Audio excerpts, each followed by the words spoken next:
আসসালামু আলাইকুম বন্ধুরা, আপনারা কেমন আছেন? আশা করি ভালো আছেন। আপনাদের দোয়ায় আমিও ভালো আছি।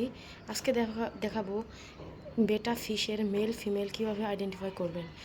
তো ফার্স্টে লক্ষ্য করতে হবে এই যে মেল ফিশ, এই যে এই পাশে ফিমেল ফিশ।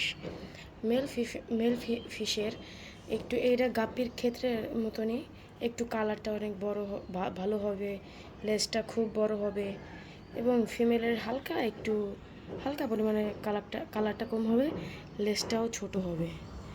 এই যে, এবং মেলের মাথা একটু চিকন থাকবে এবং ফিমেলের মাথা বড় থাকবে এবং পেটটি মোটা থাকবে, কিন্তু মেলের ক্ষেত্রে থাকবে না। ফিমেলের ক্ষেত্রে এই যে পেটের নিচে একটি ফিং দেখতে পাচ্ছেন, এটা খুবই ছোট থাকবে এবং মেলের ক্ষেত্রে এটা খুবই বড় থাকবে, অত বেশি বড় না, ওর মনে করেন অর্ধেক বেশি বড়।